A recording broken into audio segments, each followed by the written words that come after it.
Welcome back to the channel, everyone. Today I'd like to quickly check in with you not on the car specific topic, but on the dash cam specific topic. We spoke earlier about the dash cam and I expressed my opinion of why I think everyone needs one in Australia, on Australian roads, on any roads, to be honest with you, on Australian roads full of bogans, people turning without indicating, motorcyclists pulling right in front of you.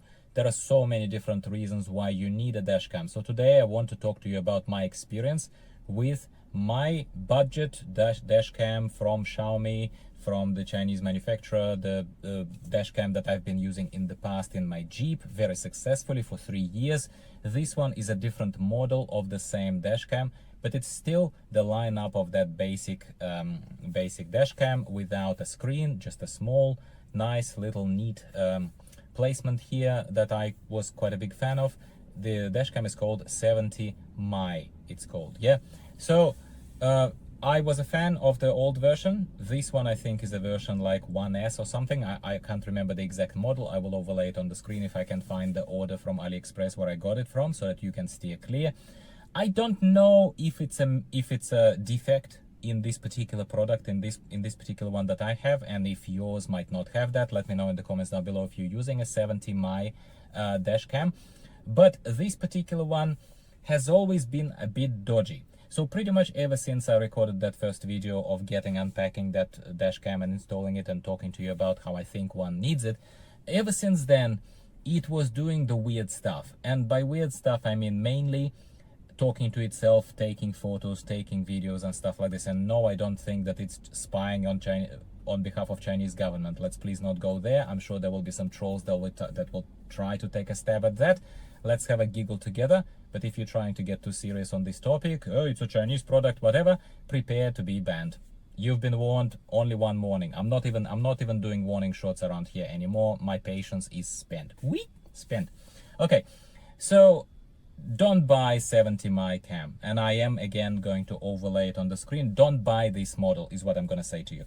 Plain and simple. Don't buy it. I'm going to update the old video too. Not obviously what I recorded already, but the description. I'm going to remove the link. Why?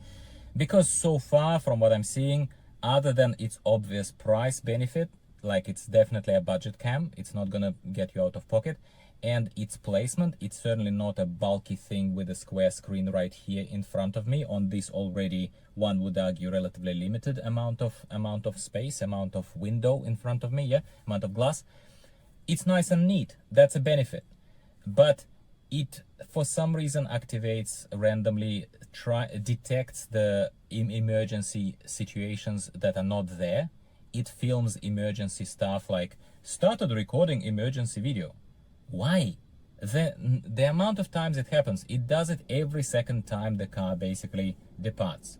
And I think if I had to say a pattern, if you parked in front of a wall, as we often do in the garage at home, in the car park, Woolworths car park, something, if you start the car and it sees the wall in front of you, it starts recording emergency video immediately. It thinks that you're running into a wall or something. I don't know. I have to make assumptions here because nobody knows what's the logic inside of those little electronic brains. Additionally, what started happening not that long ago is that the camera started turning off after a while of driving.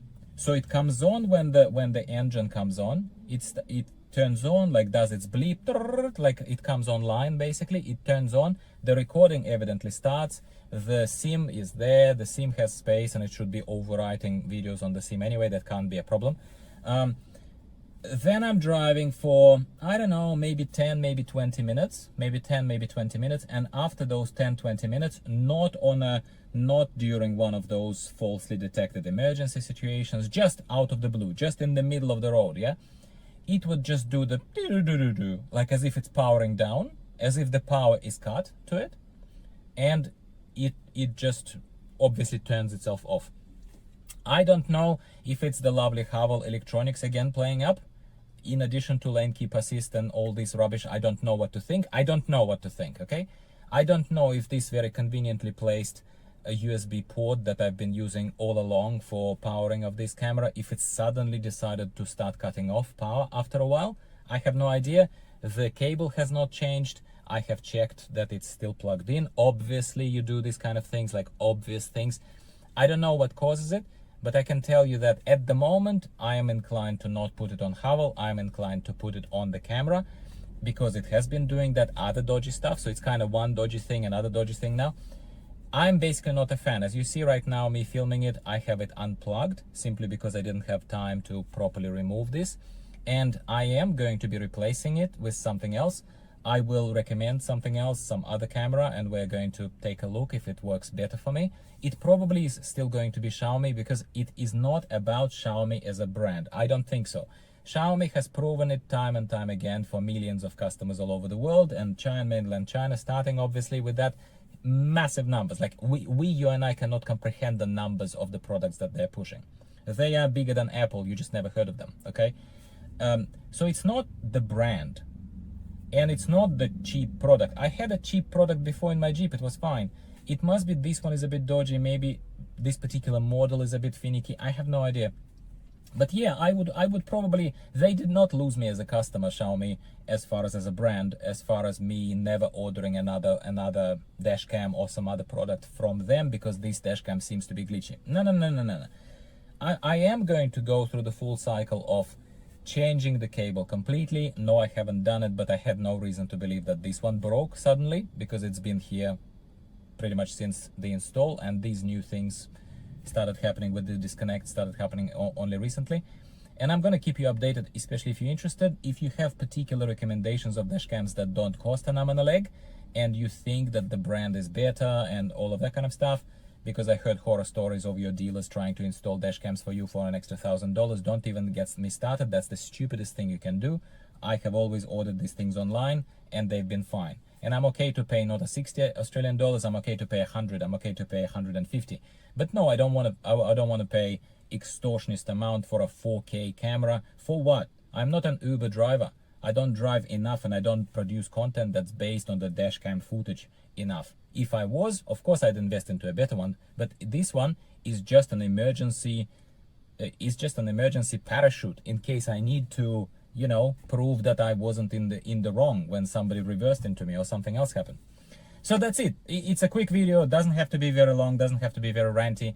Overall, at this stage, this camera that I have linked in the description down below, the one that I bought, the 70mm, this particular model, whatever it is, take a look at the link. Do not order it.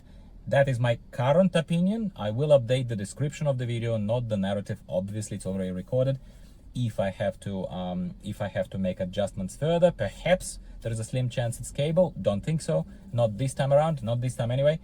And yeah, so this is my quick update. I welcome further conversation on the dashcam experiences and stuff, but so far I haven't been really impressed with this. That is basically where I'm gonna leave it. Thanks for tuning in. That's it for this week. Nice and short little video. I hope you're enjoying the super hot sunny days in Sydney and wherever you are. Let me know what's the weather like, and I'll talk to you next week about something else, either Haval, OMG, or something else automotive industry in Australia related. Thanks again, and bye for now.